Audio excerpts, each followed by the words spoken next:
মহান আল্লাহ রাব্বুল আলামিন তার রাসূলকে আল্লাহ নির্দেশ করলেন, ওগো নবীজি আপনি একটা নীরব নিস্তব্ধ জায়গায় গিয়ে বসুন, যেখানে কোনো মানুষ থাকবে না। হুজুর সাল্লাল্লাহু আলাইহি ওয়াসাল্লাম আল্লাহর পক্ষ থেকে সে নির্দেশ পাওয়ার পর হেরা নামক গুহার ভিতরে, যেটাকে জাবালে নূর বলা হয়, সেখানে আল্লাহর নবী একটানা 40 দিন পর্যন্ত ধ্যানমগ্ন অবস্থায় ছিলেন। আর শুধু আমাদের নবী কেন, যত নবী যত পয়গম্বরকে মহান আল্লাহ আসমানি কিতাব দান করেছেন, কিতাব পাওয়ার আগে প্রত্যেকটা নবী আল্লাহর রাস্তায় কিছুদিন সময় লাগাইছে। যেমন মুসা আলাইহিস সালাতু ওয়াস সালাম তুর পাহাড়ে গেল আসমানি কিতাব আনার জন্য। আল্লাহ রাব্বুল আলামিন বলে, মুসা তুমি এখানে কিছুদিন মেহনত চালাও, চেষ্টা করো। হযরত মুসা আলাইহিস সালাতু ওয়াস সালাম তিনিও তুর পাহাড়ে যাইয়া 30 দিনের রোজার নিয়ত করে, 30 দিন রোজা যখন পূর্ণ হয়ে গেল, আল্লাহ রাব্বুল আলামিন বলে, মুসা 40 পুরা করো, 40 লাইলা। এই জন্য আমাদের দাওয়াতের তাবলীগের মুরব্বীরা বলেন যে প্রয়োজনে তুমি 40 দিনে এক চিল্লা আল্লাহর রাস্তায় লাগাও, তাইলে তোমার জিন্দেগিতে একটা পরিবর্তন আসবে, ইবাদত করতে মজা লাগবে। তো আমাদের নবীও হেরা নামক গুহার ভিতরে একটানা 40 দিন পর্যন্ত ধ্যানমগ্ন অবস্থায় ছিলেন। আর রাসূলের সহধর্মিণী হযরত খাদিজাতুল কুবরা রাদিয়াল্লাহু আনহা এই বিশাল লম্বা পাহাড় পাড়ি দিয়া প্রতিদিন 2 ওয়াক্ত খাবার সকাল সন্ধ্যা একটানা আল্লাহর নবীর কাছে খাবার পৌঁছে দিয়ে আসছিলেন। সুবহানাল্লাহ বলবেন না? আর ওই জায়গাটা দেখেন, লক্ষ্য করে, যেখানে আজও যদি কোনো হাজী সাহেব যাওয়ার ইচ্ছা করে, যেই পাহাড়ের উপরে গুহার ভিতরে আল্লাহর কোরআন নাজিল হইল, ওই গুহা পর্যন্ত আমি যেতে চাই, তাইলে বুড়া কালে না জোয়ান থাকতে যেতে হবে, যৌবন কালে। অথচ এখন কিন্তু সৌদি সরকার হাজী সাহেবদের জন্য মোটামুটি একটা সুযোগ সুবিধা করে দিল। এই পাহাড়ের পাথর কাইটা কাইটা থাক থাক করে সিঁড়ি বানাই দিল মানুষ সেখানে যাওয়ার জন্য। এরপরও বর্তমান সময়ে 2.5 থেকে 3 ঘন্টা সময় লাগে, কয়েক বোতল পানি সাথে নিয়ে যাওয়া লাগে। আর আজ থেকে 1500 বছর আগের কথা, যখন কোনো রাস্তা ছিল না, কোনো সুযোগ সুবিধা ছিল না, এরপরও একজন মহিলা মানুষ প্রতিদিন 2 ওয়াক্ত খাবার সকাল সন্ধ্যা একটানা 40 দিন পর্যন্ত আল্লাহর নবীর কাছে খাবার পৌঁছায় দিয়ে আসছিলেন। 40 দিন পরে জিবরাইল আলাইহিস সালাতু ওয়াস সালাম ওই গুহার ভিতরে আল্লাহর নবীর কাছে গিয়ে আগমন করলেন। করে রাসূলকে বলতে লাগলো, হে নবী আপনি পড়ুন, ইকরা। আল্লাহর রাসূল তখন জবাব দিলেন, মা আনা বিকারিন, আমি পড়তে জানি না। আমার ভাইরা, আল্লাহর রাসূল কেন বললেন আমি পড়তে জানি না, তার কারণটা কি? অথচ তিনি তো বিশ্ব নবী, সমস্ত নবীদের নবী, সকল মাখলুকের নবী, তামাম জাহানের নবী। ওই নবী কেন বললেন আমি পড়তে জানি না? এর কারণটা কি? এর কারণটা হলো, আমাদের নবী সহ যত নবী যত পয়গম্বরকে মহান আল্লাহ দুনিয়াতে পাঠাইল, কোন নবী কোন পয়গম্বরকে আল্লাহ পাক দুনিয়ার কোন শিক্ষকের মাধ্যমে লেখাপড়া করার নাই। নবীদের শিক্ষক, নবীদের উস্তাদ একমাত্র মহান আল্লাহ। সুবহানাল্লাহ জোরে বলবেন না? যিনি দুনিয়াতে আইসা স্কুল কলেজে কিন্টার গার্ডেনে মক্তবে মাদ্রাসায় লেখাপড়া করবে, তিনি জিন্দেগিতে নবী হতে পারে না। যেমন হযরত ঈসা আলাইহিস সালাতু ওয়াস সালাম 7 বছর বয়সে গেল মক্তবে কারি সাহেবের কাছে। তো কারি সাহেব বলে, তুমি বড় আলিম। হযরত ঈসা পয়গম্বর জানতে বলে, কারি সাহেব আমি আলিফ বলবো পরে, কিন্তু আপনি আমাকে এই কথাটা আগে বুঝান যে আলিফ দিয়ে আল্লাহ কি বুঝাইলো, আমি কিন্তু না বুঝা পড়ি না। সুবহানাল্লাহ বলবেন না? কারি সাহেব বলে, এত বুঝতে হবে না, শুধু তুমি আলিফ পরে যাও। উনি কই না, আলিফটা খাড়া কেন? এইভাবে একবার, দুইবার, তিনবার যখন প্রশ্ন করতে লাগলে, তো আপনারা দেখবেন দুর্বল শিক্ষকের নিয়ম হইল, ছাত্রের প্রশ্নের জবাব না দিতে পারলে তখন রাগ হয়ে বলে, তুই পারবি। তো ঈসা পয়গম্বর যখন বারবার বলে আলিফ দিয়ে আল্লাহ কি বুঝাইলো, কারি সাহেব তখন রাগ হইয়া বিরক্ত হয়ে বলতেছে, তুমি যে আমাকে বারবার প্রশ্ন করতেছো আলিফ দিয়ে আল্লাহ কি বুঝাইছে, তুমি কি পারবে বলতে আলিফ দিয়ে আল্লাহ কি বুঝাইছে? হযরত ঈসা আলাইহিস সালাতু ওয়াস সালাম মুস্কি হাসি দিয়া বলে, কারি সাহেব আলিফ দিয়ে আল্লাহ কি বুঝাইলো এর কারণ আমি একটা না কয়েকটা কারণ জানি। তাহলে বলো। উনি বলে, এত মাগনা নয়, সিস্টেমে আসে। কিসের সিস্টেম? বলে, আপনি আগে ছাত্র হন, আমাকে উস্তাদ বানান। পয়গম্বর তো পয়গম্বরের কথা। সুবহানাল্লাহ বলুন না। তো কারি সাহেব বলে, আমি তোমাকে কিভাবে উস্তাদ বানাবো? হযরত ঈসা পয়গম্বর বলে, আপনি আপনার আসনটা ছেড়ে আমার জায়গায় এসে বসুন, আর আপনার সিটে আপনার আসন নিয়ে আমাকে বসান। কারি সাহেব তখন বাধ্য হইয়া নিজের জায়গায় ছেড়ে গিয়া বসলেন ছাত্রের জায়গায়, ছাত্র গিয়া বসলেন কারি সাহেবের জায়গায়। বসে হযরত ঈসা আলাইহিস সালাতু ওয়াস সালাম এইভাবে তিনি আঙ্গুল তুলে ভাষণ দিতে লাগলো, আর বলতে লাগলো, ও কারি সাহেব, আলিফ দিয়ে আল্লাহ বুঝাইছে আমার আল্লাহ দিল্লাহ শরীক, আমার আল্লাহ ছাড়া কোনো মাবুদ নাই। কেমনে? আলিফের উপরে কোনো নকতা নাই, নিচেও কোনো নকতা নাই, ডাইনেও কোনো নকতা নাই, বামেও কোনো নকতা নাই।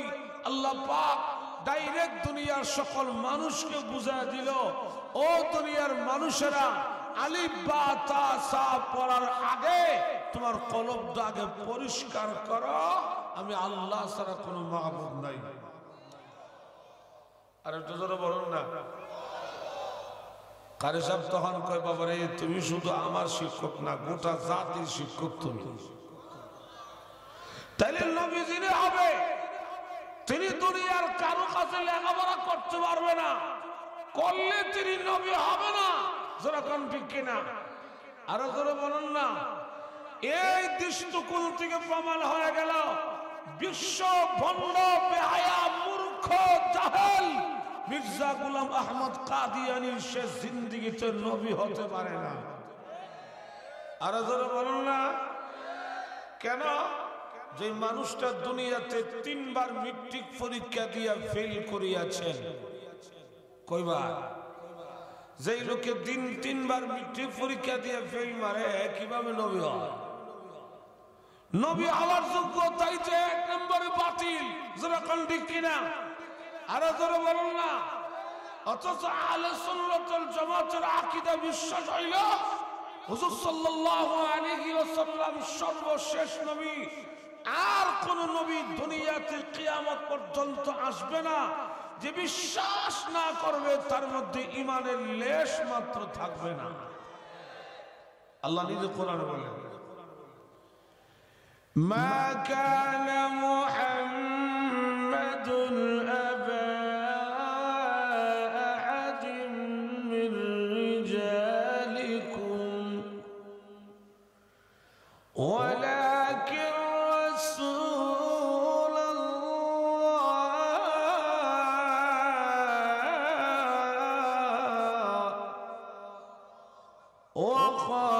خاتم النبيين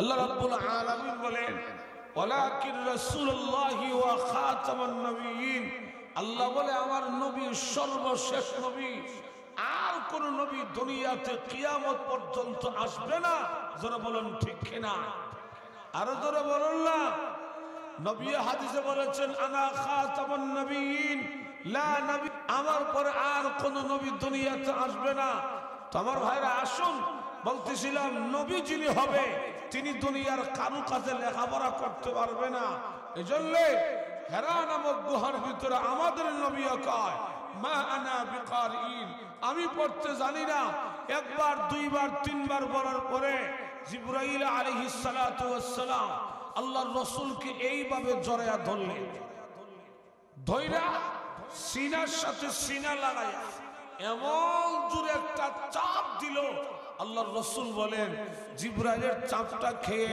আমি নবী কষ্টের চূড়ান্ত সীমানায় গিয়ে পৌঁছে গেছি কেন নবী এত কষ্ট কেন পেয়েছেন অথচ আমাদের নবীর গায়ে তার শরীরে আল্লাহ কি পরিমাণ শক্তি দিয়েছিলেন এই দুনিয়াতে 4000 পালোয়ানের গায়ে যে শক্তি সমান একা শক্তি আল্লাহ তার রাসূলকে দান করেছিলেন এরপরও নবী বলে আমি এত কষ্ট পেয়েছি জিবরাইলের চাপটা খেয়ে কষ্টের চূড়ান্ত সীমানায় গিয়ে পৌঁছে গেছি কেন আল্লাহু আকবার আল্লাহর রাসূল বলেন জিবরাইল কত বড় ফেরেশতা কত বড় নবী বলে আমি নবীর সাথে দুনিয়াতে জিবরাইলের সাক্ষাৎ হইল 24000 বার কয় হাজার বার 24000 বার সাক্ষাৎ জিবরাইলের সাথে আল্লাহর নবী তার মধ্যে পূর্ণ সূরত জিবরাইল মাত্র আল্লাহ রাসূলকে দুইবার দেখাইছেন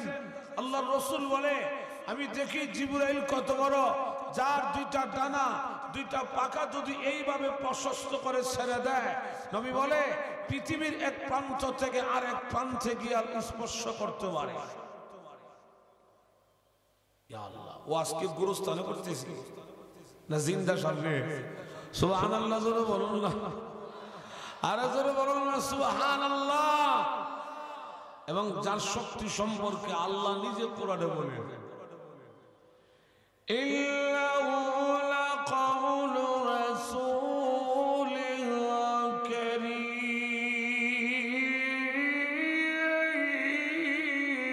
কারীম ذي قوة عند ذي العرش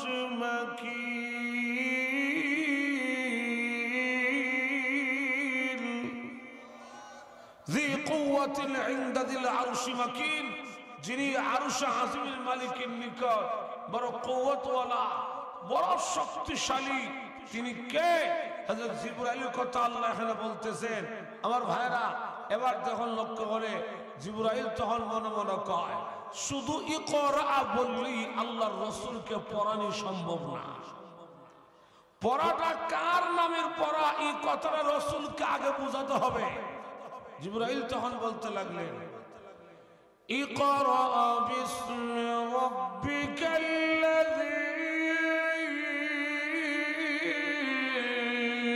খালাক পড়ুন ওই সত্তার নামে যিনি আপনাকে সৃষ্টি করেছেন আল্লাহর রাসূল তখন মুস্কি হাসি দিয়া কয় আমার রবের নামের পড়া প্রভুর নামের পড়া আমাকে পড়তে হবে টপ টপ করে আল্লাহর নবী জিবরাইলের সাথে তিলাওয়াত করতে আরম্ভ করলেন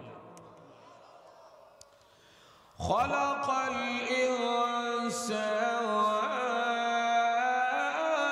মিন আলাক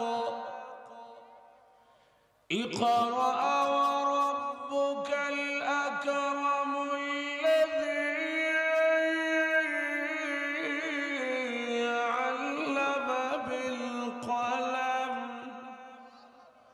علم الإنسان ما لم يعلم এইভাবে 5 আয়াত তিলাওয়াত করে শোনায়া দিলেন। জোরে বলুন কত আয়াত? 5 আয়াত তিলাওয়াত শুনাইয়া জিবরাইল যখন গুহার ভিতর থেকে বের হয়ে গেল, আল্লাহ রাব্বুল আলামিন কই নবী গো, এবার আপনি গুহার ভিতর থেকে বের হইয়া মক্কায় গিয়া বলুন আমি মুহাম্মদ আজকে থেকে নবী, আর আমি আল্লাহর পক্ষ থেকে মানুষের ধারে ধারে কালিমার দাওয়াত দিতে আরম্ভ করুন।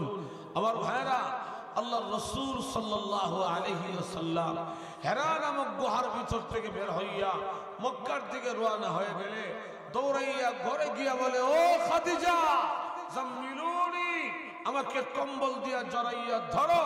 খাদিজা রাদিয়াল্লাহু আনহা তাকায় দেখে আল্লাহর রাসূলের গায়ে প্রচন্ড জ্বর, জ্বরের তাপে নবী থরথর করে কাঁপতেছে।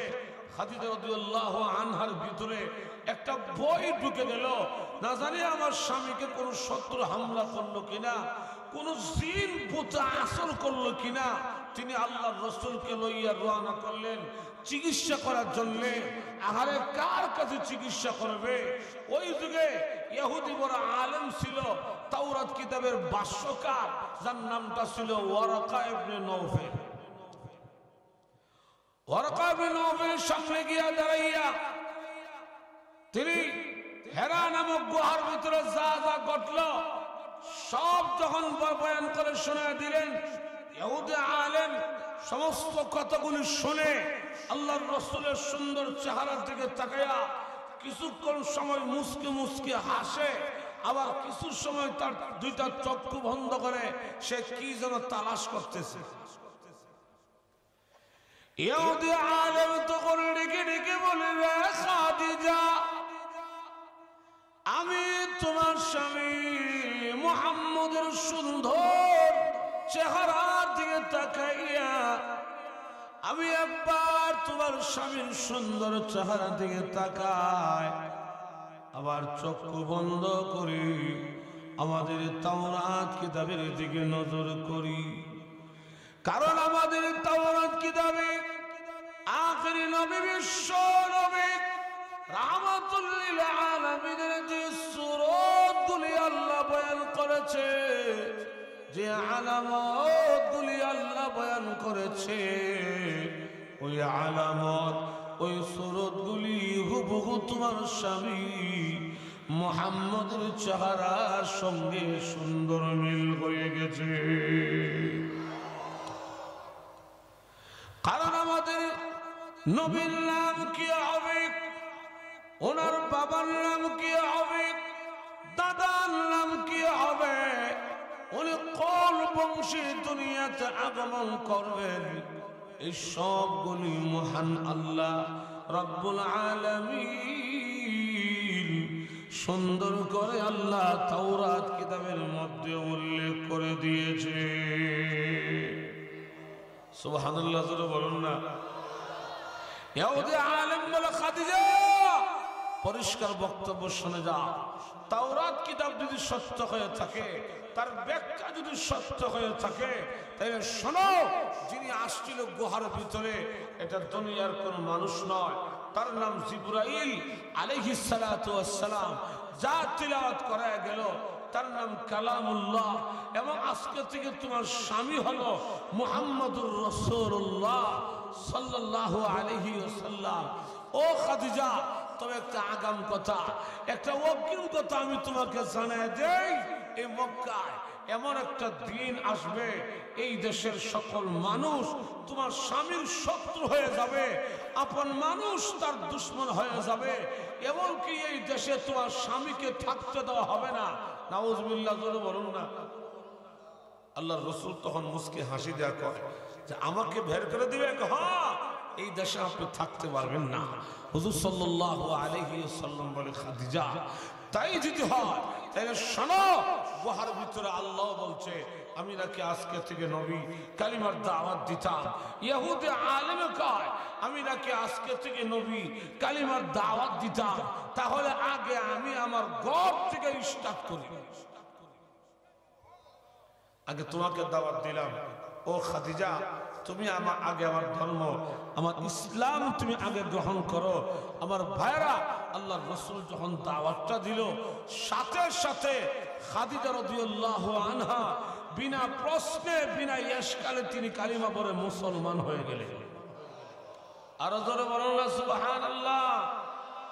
আল্লাহর রাসূল বলে খাদিজা প্রশ্ন করলে না যে আল্লাহ আমাকে কিভাবে নবী বানাইলো? ও খাদিজা, তুমি যত জলদি যত দ্রুত আমাকে মেনে নিয়েছো, দুনিয়ার কোন স্ত্রী তাদের স্বামীকে এত জলদি মানে না। আর জোরে বলুন না। আমাদের আগেকার মুরব্বীরা বলতেন যে 3 জায়গায় নাকি বেশি সম্মান পাওয়া যায় না। কয় জায়গায়? 1 নম্বর জায়গাটা হইল যে বেশি সম্মান পাওয়া যায় না, এটা প্রত্যেকের ঘরে যার যার বউর কাছে। কথা কয় না রে, আর জোরে বলুন না। আপনি কি বলেন? মেম্বার সাহেব, চেয়ারম্যান সাহেব, এমপি সাহেব, মন্ত্রী সাহেব, মোল্লা সাহেব, ফিস সাহেব, যে যত বড় শাহ, যত বড় সাপ হোক না কেন, বেগম সাহাবার কাছে গিয়া সাপ হইতে একটু সময় লাগে। কথা কয় না রে, আর জোরে বলুন না। আমরা দেখবেন তেমনি ওনার রাস্তাঘাটে ইজ্জতের অভাব নাই, অফিস আদালতের সম্মানের অভাব নাই। রাত বাজে 12টা, 1টা, 1:30, 2টা, বাসায় গেলে বেগম সাহাবা তখন কয়, হ্যাঁ মশারা টানায় ঘুমাও। ঠিক নেই? কিন্তু আল্লাহর রাসূল বলে খাদিজা প্রশ্ন করলে না, বিনা প্রশ্নে তুমি মুসলমান হয়ে গেলে। খাদিজা রাদিয়াল্লাহু আনহা তখন ডাক দিয়ে কয়, ওগো আল্লাহর নবী, আপনি যে আল্লাহর রাসূল, আল্লাহর হাবিব, আপনি যে আল্লাহর হাবিব, এই কথাটা আমি খাদিজা অনেক আগেই জানি। এই জন্য বিনা প্রশ্নে আমি কালিমা পড়ে মুসলমান হয়ে গেলাম। খাদিজা রাদিয়াল্লাহু আনহা ডেকে ডেকে বলো, ওগো আল্লাহর নবী,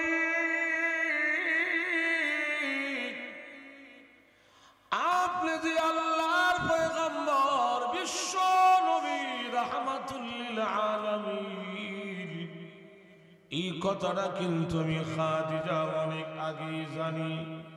কেমনে জানি? ওগো নবীজি, আপনার বয়স যখন 18 বছর, ওই সময় আবু তালিব একদম ডেকে ডেকে বলে, খাদিজা, আমার একটা ইতিম ভাতিজা আছে, মা নাই, বাবা নাই, ভাই নাই, বোন নাই, আপনজন বলতে দুনিয়াতে কেহ নাই। খাদিজা রে, একটা চাকরি তোমার বাড়িতে খালি আসেনি। খাদিজা রাদিয়াল্লাহু আনহা তখন ডাকতে বলে, রে আবু তালিব,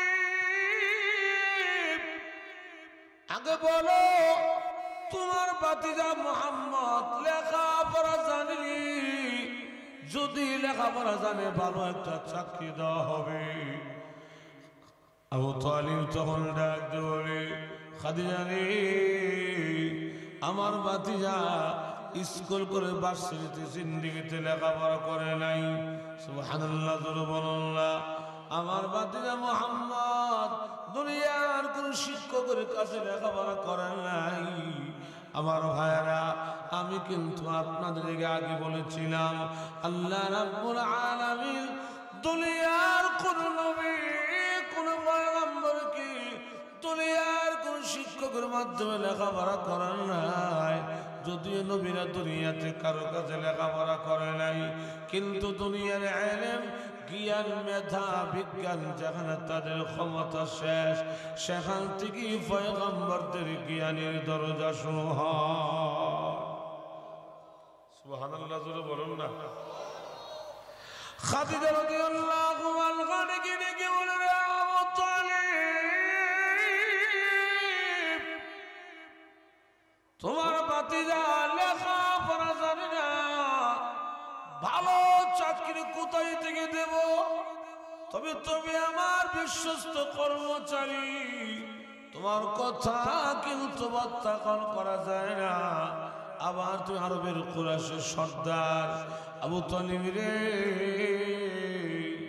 ও আবু তালিব, আগামীকাল থেকে তোমার ভাতিজা মুহাম্মদ আমার বাড়ির উট বকরিগুলিকে মরুভূমিতে ঘাস পানি খাওয়াবে। ভাইরা, আমার লক্ষ্য করে দেখুন, খাদিজা রাদিয়াল্লাহু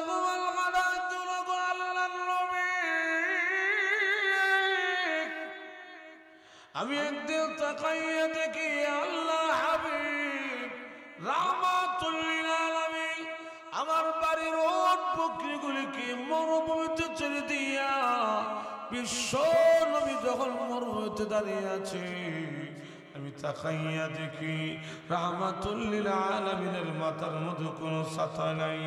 আমার মনে হইল চামড়া ফেটে নবীজির চামড়া ফেটে রক্ত বের হয়ে যাবে।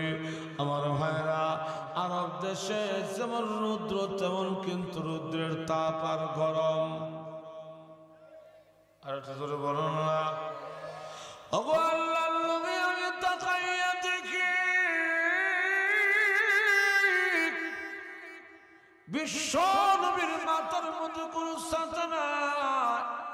নবী গো এমনি হঠাৎ করে আমি আয়েশা একদিন আমি খাদিজা একদিন তাকায়া দেখি আকাশ থেকে এক টুকরা মেঘমালা এসে আল্লাহর হাবিব রাহমাতুল লিল আলামিনের মাথার মধ্যে ছায়া ধরে আছে। নবী গো শুধু তাই নয়, আমি খাদিজা তাকায়া দেখি আল্লাহর হাবিব যে রাস্তা দিয়া যায় এই রাস্তার প্রত্যেকটা গাছ প্রতিটা ডালপালাগুলি উকি মেরে বাঁকা হইয়া রাহমাতুল লিল আলামিনের মাথার মধ্যে ছায়া ধরে রাখে। নবী গো এই সমস্ত কারণে আপনি যে আল্লাহর পয়গম্বর এই কথাটা আমি খাদিজা অনেক আগেই জানি, এই জন্য বিনা প্রশ্নে কালিমা পড়ে মুসলমান হয়ে গেল। বারবার লক্ষ্য করে দেখুন রাহমাতুল লিল আলামিনের বয়স যখন 20 বছর হয়ে যায়, এই 2 বছরের ব্যবধানে আল্লাহর নবী খাদিজা রাদিয়াল্লাহু আনহা সকল ব্যবসার দায়িত্ব গ্রহণ করে নবী আবার ম্যানেজার। আমার ভাইরা উত্তরবঙ্গের মানুষ আপনারা কি বলেন আল্লাহ রাব্বুল আলামিনের সেই ক্ষমতা আছে না নাই? আর জোরে বলুন না। রাহমাতুল লিল আলামিনের বয়স যখন 5 বছর হয়ে যায়, খাদিজা রাদিয়াল্লাহু আনহা ডেকে ডেকে বলে মুহাম্মদ রে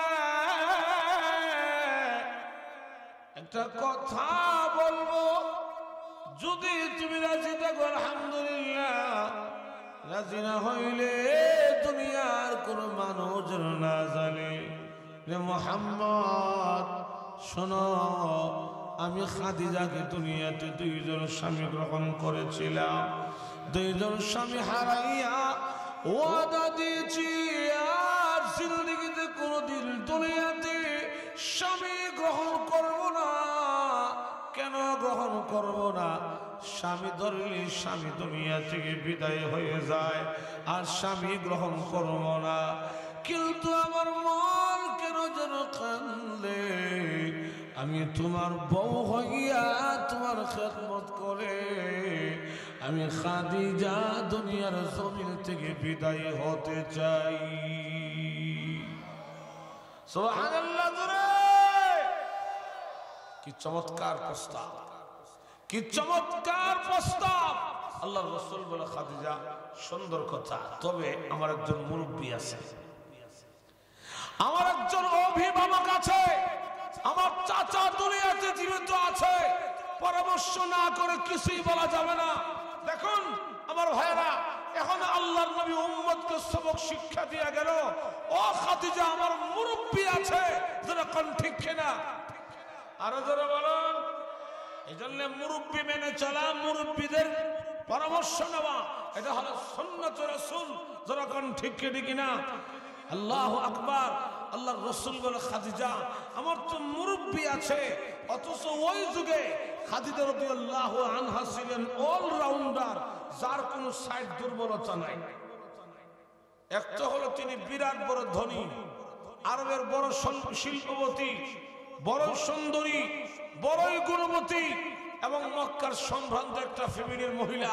আমার ভাইরা, এরকম সুবর্ণ সুযোগ যদি আমরা পাইতাম, আমাদের যুবক ভাইরা হয়তো তাইলে আমাদের যুবক ভাইরা মনে মনে বলতেন যে মুরব্বীর গুলি মারি, কথা কই না রে, মুরব্বীর গোষ্ঠী গিলাই আজ বিয়া করে লই, এরপরে বাড়িতে গিয়া বাক্সা যারা জমা কইরা দুই ভাইয়া জড়াইয়া ধরে বলবো যে আই এম সরি,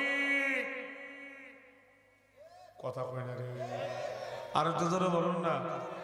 কিন্তু আল্লাহ রসুল বলে খাদিজা আমার মুরব্বী আছে, পরামর্শ ছাড়া কিছুই বলা যাবে না। আমার ভাইরা এখানে অনেক লম্বা কথা, সংক্ষেপ করতেছি। শেষ পর্যন্ত বিয়ে হয়ে গেল। 40 বৎসরের খাদিজা, 22 বৎসরের নবী, এবং যার গর্ভে আল্লাহর নবীর 4 মাইয়া, 2 ছেলে, এবং যার জীবদ্দশায় যার লক্ষ লক্ষ কোটি কোটি টাকা স্থাপন অস্থাপন সমস্ত সম্পত্তি ইসলামের জন্য বিনা স্বার্থে তিনি নবীর কদমে ঢাইলা দিলেন। আল্লাহু আকবার জোরে বলুন না। একটা কথা মনে রাখতে হবে আমার ভাইয়েরা, আল্লাহর দ্বীনের রাস্তায় ইসলামের জন্য, কোরআনের জন্য, দ্বীনের জন্য যে যে লাইনে মেহনত করবে, যে যে লাইনে মেহনত করবে, তার মেহনতকে আমার আল্লাহ বরবাদ করবেন না। যার প্রমাণ খাদিজা রাদিয়াল্লাহু আনহা দুনিয়াতে থাকতেই তিনি একাধিকবার মহান আল্লাহ রাব্বুল আলামিনের সালাম পেয়েছিলেন। আপনারা কি বলেন, যেই মহিলা আল্লাহর সালাম পায় দুনিয়াতে তার সম্মান কম না বেশি? আরো ধরে বলুন না। শুধু আল্লাহর সালাম নয়, আল্লাহ রাব্বুল আলামিন বলেন নবী গো, আপনার খাদিজার জন্য আমি আল্লাহর 8টা জান্নাত ওয়াজিব হয়ে গেল। আমার ভাইয়েরা আপনারা কি বলেন, যে মহিলা দুনিয়াতে থাকতে একাধিকবার মহান আল্লাহ সালাম পাইল এবং দুনিয়াতে থাকতেই তার জন্য জান্নাত ওয়াজিব হয়ে গেল, এই মহিলা দুনিয়া থেকে বিদায় হয়ে গেলে তার কবর, হাসর, মিজান, ফলসেরা একেবারে জান্নাতে যাওয়ার আগ পর্যন্ত তার কোনো টেনশন, দুশ্চিন্তা। এরপরও খাদিজা রাদিয়াল্লাহু আনহা যেদিন দুনিয়া থেকে বিদায় হয়ে যাবে, আরে ইন্তেকালের আগে 2 চোখ দিয়া পানি পড়তেছে, ঝর্ণার মতো কাঁদতেছে। এমনকি যার মৃত্যুর আগে যার মাথায় আল্লাহর রসুলের যার আল্লাহর রসুল সাল্লাল্লাহু আলাইহি সাল্লামের উরুতে মাথা রাইখা তিনি শুয়ে কাঁদতেছে, জার জার করে কাঁদতেছে, চোখের পানিগুলি ছেড়ে দিয়া কাঁদতেছে। আল্লাহর রসুল বলে, খাদিজা কান্দো কেন? কান্নার কারণটা কি? তোমার কান্না আমি নবী আর সহ্য করতে পারি না। খাদিজা রাদিয়াল্লাহু আনহা ডেকে ডেকে বলে, ওগো আল্লাহর নবী, 2টা কারণ আমি কান্দি নবী গো। 1 নম্বর কারণ, আমি খাদিজা দুনিয়া থেকে বিদায় হয়ে গেলে, আমি খাদিজা দুনিয়া থেকে বিদায় হয়ে গেলে আপনার পাশে কে দাঁড়াবে? ওগো আল্লাহর নবী, এতদিন আমি আপনাকে পাহারা দিয়ে দিয়ে কালিমা দাওয়াত দেওয়ার জন্য সুযোগ সুবিধা করে দিয়েছিলাম। আমার জন্য মক্কা কোন বেঈমান কাফিররা আপনাকে আক্রমণ করতে পারে নাই। ঠিকই দেখা গেল আল্লাহর হাবিব রাহমাতুল লিল আলামিন কালিমা দাওয়াত লইয়া রাস্তায় যখন বের হয়ে যায়, কাফিররা হাতের মধ্যে পাথর লইয়া, লাঠি ছুরা লইয়া আরে রাহমাতুল লিল আলামিনকে মারার জন্য আসলে আয়েশা চুপ করে নবীর পিছনে দাঁড়ায় আছে। নবী গো, আমি বিদায় হয়ে গেলে আপনার পাশে কে গিয়া দাঁড়াবে? এই কথাগুলি বলে বলে খাদিজা রাদিয়াল্লাহু আনহা যখন কাঁদে, ছোট্ট মেয়ে ফাতেমা রাদিয়াল্লাহু আনহা চোখের পানি গুলো ছেড়ে দিয়া কাঁদলে, আর ডেকে ডেকে বলে, মা গো কাঁদলেন না, কাঁদতে হবে না। আমি ফাতেমা আপনার সাথে ওয়াদা করলাম, আপনি মা পৃথিবীর জমিন থেকে বিদায় হয়ে গেলে সারা জীবন আমি ফাতেমা, আমি আমার আব্বার পাহারাদার হয়ে গেলাম। আল্লাহ হাবিব রাহমাতুল লিল আলামিন তখন ডাক দিয়ে খাদিজা গো শুনি তোমার মেয়ে ফাতেমা ওয়াদা দিয়েছে তুমি পৃথিবীর জমিন থেকে বিদায় হয়ে গেলে তোমার মেয়ে ফাতেমা কি আমার পাহারাদার হয়ে যাবে। ও খাদিজা এবার তো তোমার কোনো টেনশন নাই, তোমার মেয়ে ওয়াদা দিয়েছে তোমার মেয়ে ওয়াদা দিয়েছে ফাতেমা কি আমার পাহারাদার হয়ে যাবে। এবার তো তোমার কোনো টেনশন নাই, তোমার কোনো চিন্তা নাই। খাদিজা রাদিয়াল্লাহু আনহা ডেকে ডেকে বলো গো আল্লাহর নবী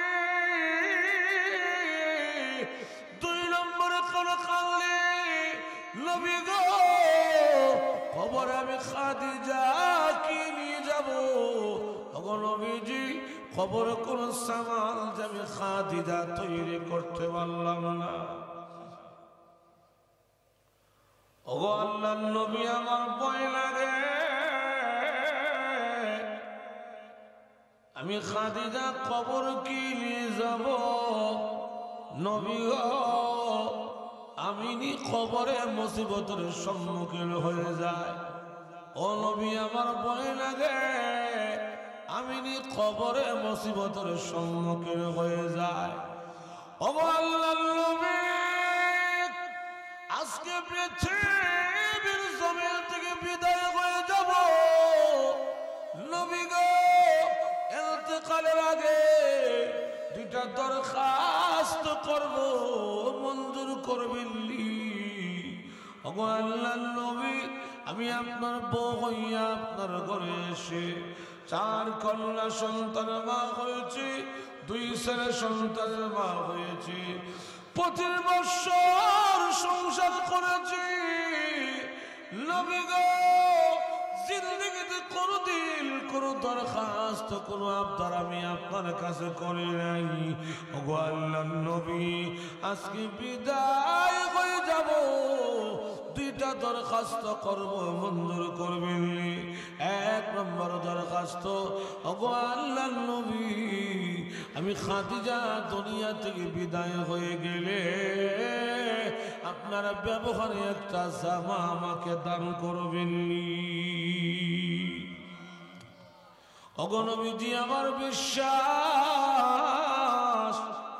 আপনার ব্যবহারে জামা দিয়ে আমাকে কাফন পরাইয়া দিলে আপনার জামার বরকতে কবর মাটি আমি খাদিজাকে চাপ দিতে পারবে না।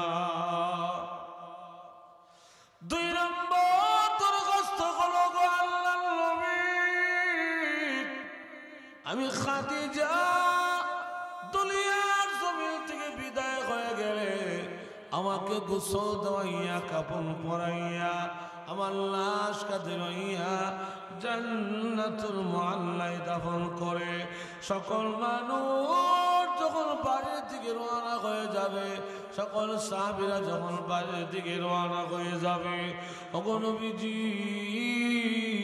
ওই সময় আপনি যদি আমাকে রেখে একা করে রেখে অন্ধকার কবরে রেখে আপনিও যদি আমাকে রেখে বাড়ির দিকে চলে যান, আর যখন ফেরেশতারা কবর এসে প্রশ্ন করতে থাকবে খাদিজা রে তোমার রবকে, তোমার ধর্ম কি, তোমার নবীকে, ওগো নবীজি আমার ভয় লাগে আমি কবরে মুসিবতের সম্মুখীন হয়ে যাও। ওগো আল্লাহর নবী নবী গো আপনিও যদি আমাকে রেখে চলে যান আমি খাদিজা কবরে একা একা কেমনে থাকবো। ও নবী আগে ওয়াদা দেন, ওগো নবীজি আগে ওয়াদা দেন সবাই চলে গেল আপনি যাবেন না, আপনি আমার পক্ষ থেকে আমার প্রশ্নের জবাব বলে দিয়ে দিবেন। আল্লাহর রাসূল বলে খাদিজা দরখাস্ত মঞ্জুর করলাম, তুমি দুনিয়া থেকে বিদায় হয়ে গেলে আমি নবীর ব্যবহারে জামা দিয়া তোমাকে কাফন ভরায়া দেব। আর 2 নম্বর দরখাস্ত তোমার কবরের প্রশ্নের জিম্মাদার আমি রাসূল নিজেই হয়ে গেলাম। সুবহানাল্লাহ জোরে বলুন না। এই কথাগুলি বলে বলে খাদিজা রাদিয়াল্লাহু আনহা পৃথিবীর জমিন থেকে বিদায় হয়ে গেলেন।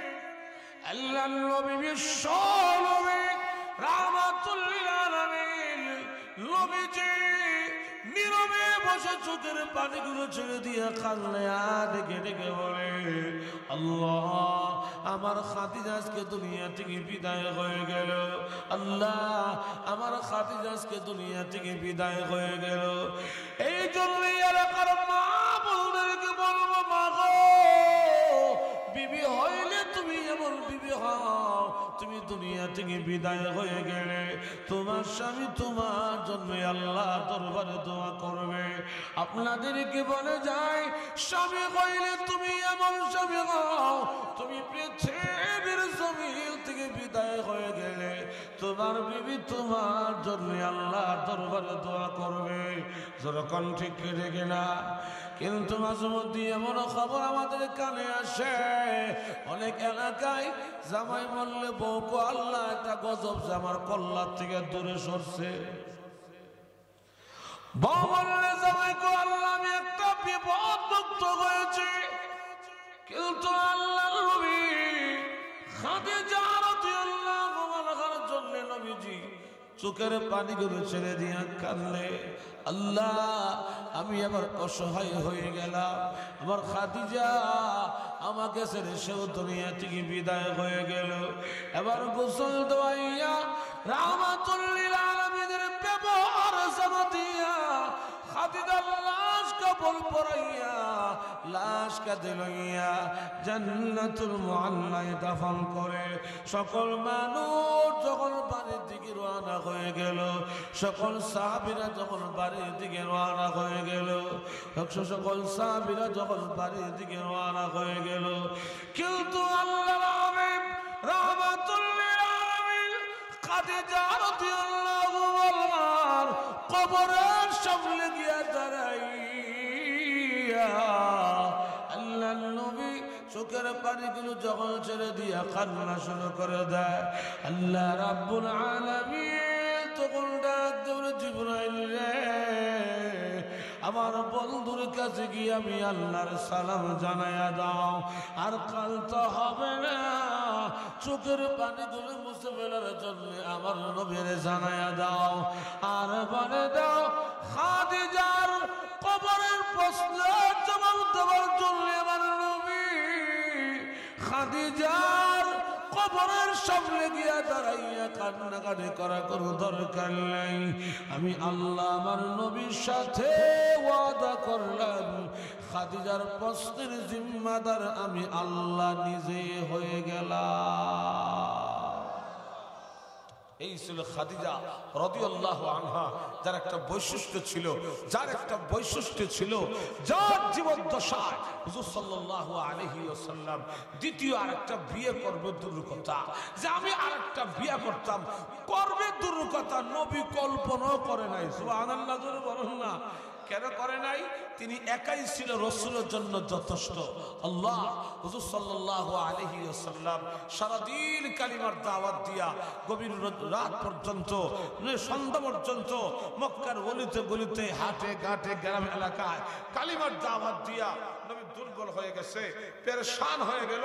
গভীর রজনীতে খাদিজা রাদিয়াল্লাহু আনহার ঘরের দরজার সামনে দাঁড়িয়ে আল্লাহর নবী আস্তে করে একটা মাত্র ডাক দিতেন, ও খাদিজা। সঙ্গে সঙ্গে তিনি জবাব দিয়া দরজা খুলিয়া দিতেন। তো মাঝে মধ্যে আল্লাহর নবী প্রশ্ন করতেন, এই প্রথম ডাকে তুমি জবাব দেওয়া লাগে, তুমি কি ঘুমাতে পারো না? তোমার চোখে কি ঘুম আসে না? তিনি বলতেন, ইয়া রাসূলুল্লাহ, আপনি শুধু আমার স্বামী নন, আপনি এই দুনিয়াতে আল্লাহর রাসূল। ও নবী, এই দুনিয়াতে আল্লাহর পরে আপনার শান মর্যাদা। আমি যদি আপনাকে রাস্তায় রেখে, বাহিরে রেখে, ঘরের দরজা লাগায় নাক টেনে ঘুমায়, আল্লাহ যদি কিয়ামতের দিন আমাকে প্রশ্ন করে, ও খাদিজা, আমার নবী সারাদিন কালিমার দাওয়াত দিয়া গভীর রজনীতে তোমার ঘরের দরজার সামনে দাঁড়ায়া তোমাকে ডাকছিল, আর তুমি নাক টেনে ঘুমাইছো, নবী গো, কিয়ামতের ময়দান আমি খাদিজা আল্লাহর সামনে দাঁড়াইয়া আমি তখন কি জবাবটা দেব? সুবহানাল্লাহ বলবেন না? আর আমাদের বেগম সাহাবারা বলবো আপনি সারাদিন রিক্সা চালালেন, সিএনজি চালালেন, দোকানদারি করলেন, ব্যবসা করলেন, কৃষি কাজ করলেন, অফিস আদালত করলেন, সকল কাম কাজগুলি আঞ্জাম দিয়া রাত বাজে 12টা 1টা 1:30 আল্লাহ এখন কিশোরগঞ্জ বাসায় ঢুকা বাসার গেটের সামনে দাঁড়িয়ে ডাকতেছেন, হ্যাঁ সদাগ্নি দরজা খোলো, জবাব দেয় না। হ্যাঁ সদাগ্নি দরজা খোলো, জবাব দেয় না। হে বর্ষিনী ঠাডা বর্ষিনী ইতা করে 10টা ডাক দিলে তখন হিলা জবাব দেয়, ঠিক নেই? এত জোরে বলুন না। এখন 10টা ডাক দর ভরে জবাব দেয়, কারণ দরজা খুলে দিয়া, দরজা প্রশস্ত করে দিয়া এইভাবে 2 চোখ মালিশ করে আর কয়, এত রাত্রে কোন বউর ঘর থেকে, কোন বিবি সাহাবার ঘর থেকে বের হয়ে আসলেন? এটা নিয়ে কোনো আদর্শ মহিলার কথা, এটা নিয়ে কোনো বদ্ধ মহিলার কথা। নিয়ম তো ছিল স্বামী ঘরে গেলে আল্লাহ আমারে উজু গোসলখানে আগে দিবে, লঙ্গি গামছা আগে দিবে, কম বললে গোল হয়ে ফুটবল হয়ে গেছে। যখন আপনি বলবেন 4টা খাবার কি দিবা না, 4টা বড় খিদা লাগছে, মহিলা তখন জবাব দেয়, আমি তোমার বাবার ঘরের চাকর নই, টেবিলে রাখা আছে, নিজের হাতে নিয়ে খাও। আমার ভাইয়েরা, কিশোরগঞ্জের ভাইয়েরা, আমার বিবি আমাকে এই কথাটা কেন বলবে যে আমি তোমার বাবার ঘরের চাকর নয়? এই কথাটা কেন বলবে? কেন জবাব দিল? এই দোষটা আমাদের। দোষটা কার? কিভাবে? আপনি যে খাদে বিবি সাহাবার সাথে গোমান থাকেন, এই খাতটা শ্বশুর বাড়ি সালামি। আরে জোরে বলুন না। যেই টাকা দিয়ে ব্যবসা করেন, টাকাটি শ্বশুর বাড়ি। যে হুন্ডা চালাতে পারে গেল, হুন্ডাটা শ্বশুর বাড়ি। যে ফ্রিজ থেকে খানা বের করে, ফ্রিজটা শ্বশুর বাড়ির। ফকিরের ঘরে ফকিরা ফকিরনি, এর শার্ট লঙ্গি গেঞ্জি জুতা মোজা ওইটিও শ্বশুর বাড়ির। যারা কোন ঠিক কিনা? আরে যারা বলেন না ঠিক নেই। আল্লাহ এই জন্য মাঝে মধ্যে আমাদের কাছে খবর আসে, অনেক যুবকরা আয়সা মাঝে মধ্যে দুঃখ কয় আর কয়, আমার বিবি আমার থাপড়া মারছে। যৌতুকের মাস্টার দিদি, যারা যৌতুকের মাস্টার গলাত ফাড়া দিয়া যৌতুক নিয়ে বিয়া করে, এর রাতের বেলা মাঝে মধ্যে বড়তের কিলকুনি খায়। কথা কই না রে আমার ভাইরা।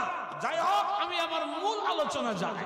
মহান আল্লাহ পাক তার রাসূলকে হেরা নামক গুহার ভিতরে আল্লাহ 40 দিন পর্যন্ত মেহনত করাইয়া আল্লাহ কেন আগে নাজিল করলেন ইকরা বিসমি রাব্বিকাল্লাযী খালাক? এই কথাটা আল্লাহ কেন আগে নাজিল করলেন? অথচ আল্লাহর কোরআনের দিল, কোরআনের রূহ, কোরআনের আত্মা, সূরা ইয়াসিন, সূরাতুর রহমান একটা গুরুত্বপূর্ণ সূরা, সূরাতুল ফাতিহা একটা গুরুত্বপূর্ণ সূরা, কিন্তু আল্লাহ পাক তার নবীর কাছে সূরাতুল ফাতিহা আগে নাজিল না করে, সূরাতুর রহমান আগে নাজিল না করে, সূরা ইয়াসিন আল্লাহ আগে নাজিল না করে। আল্লাহ কেন আগে নাজিল করলেন ইকরা বিসমি রাব্বিকাল্লাযী খালাক?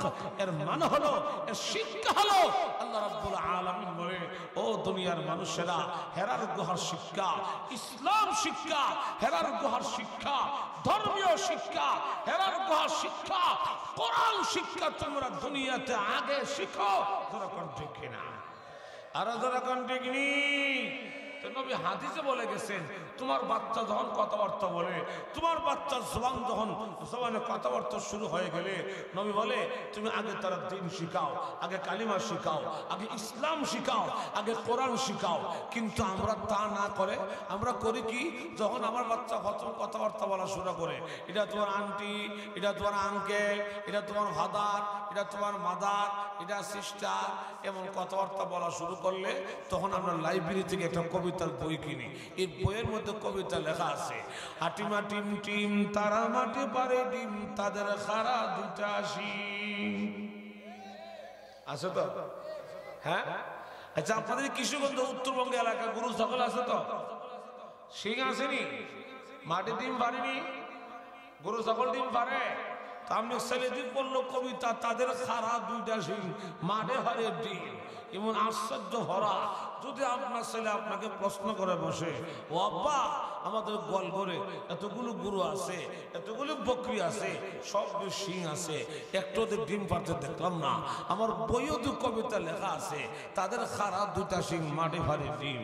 তো আমাদের গরু ছাগলের ডিম দিকে তোমরা খাইলাও না গীতা? আমরা তোর কি জবাব দিবেন, কি জবাব দিবেন? আমার ভুল বুঝছেন না। এর অর্থ কিন্তু এই নয় যে আমি আমার ছেলেকে প্রাইমারিতে, হাই স্কুলে, কলেজে, ভার্সিটিতে মনে হয় দিতে পারবো না। না না, অবশ্যই দিবেন। দেন প্রাইমারিতে, দেন হাই স্কুলে, দেন কলেজে, কোনো সমস্যা নাই। কিন্তু হেরার গুহার শিক্ষা, ইসলাম শিক্ষা আগে শিখাও। হেরার গুহার শিক্ষা, কোরআন শিক্ষা আগে শিখাও। যখন ঠিক কিনা? আর ইসলামী শিক্ষায় শিক্ষিত হয়ে, কোরআনী শিক্ষায় শিক্ষিত হয়ে যখন আপনার মেয়ে ছেলেরা স্কুলে যাবে, কলেজে যাবে, ভার্সিটিতে যাবে, খোদার কসম করে বলছি, কোরআনের শিক্ষার বরকতে সকল পাপাচার থেকে মুক্ত হতে পারবে। যখন ঠিক কিনা? আর যখন আর আল্লাহু আকবার। আর যাদের ছেলেরা আজকে যাদের মাথায় পাক বেঁধে হয়েছে, এই সমস্ত হাফিজ শব্দের মাথায় আপনি মনে করতেন যে ফাকিল হয়েছে, এই শেষ। না না, এক একজন হাফিজ কোরআন তার জন্য কিয়ামতের ময়দানে স্পেশাল সার্ভিস দর্শন। কয়জন? জোরে বলুন না, কয়জন? Special service. একজন হাফিজ কোরআন কিয়ামতের ময়দানে দর্শন ব্যক্তিকে লইয়া সে হাসতে হাসতে জান্নাতে যাবে। আর এটা শুধু হাফেজদের বেলায়, আর হক্কানে আলেমদের বেলায় হাদিসে কোনো সংখ্যা নাই। দর্শন 50, 100, 1000, 1000, 10,000, 50,000, 1 লক্ষ, তার কোনো সংখ্যা নাই। কিয়ামতের কঠিন ময়দানে হক্কানি উলামায়ে কেরামরা, হক্কানি পীর বুজুর্গরা হাজার হাজার মানুষের বহন লইয়া হাসতে হাসতে জান্নাতের দিকে যাবে। সুবহানাল্লাহ, জোরে বলুন না, আরে জোরে বলুন না সুবহানাল্লাহ।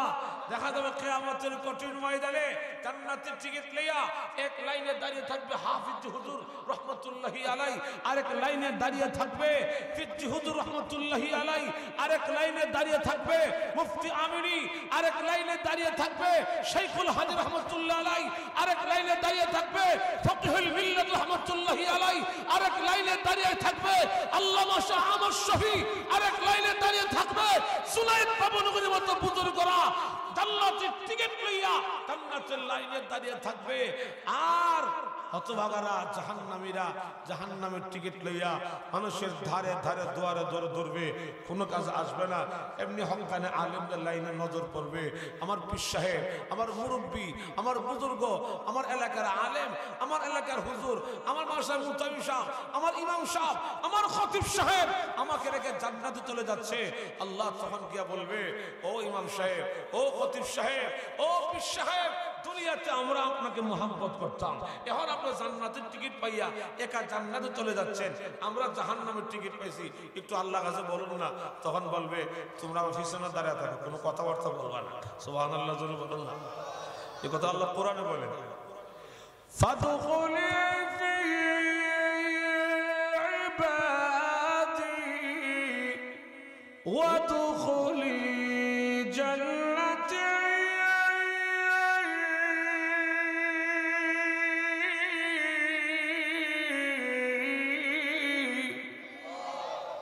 আল্লাহর প্রিয় বান্দাদের অন্তর্ভুক্ত হও, এরপরে জান্নাতে যাও। আল্লাহর প্রিয় বান্দা বেটা Bush, Barack Obama, Manmohan Singh, জোরে বলুন না, মোদি।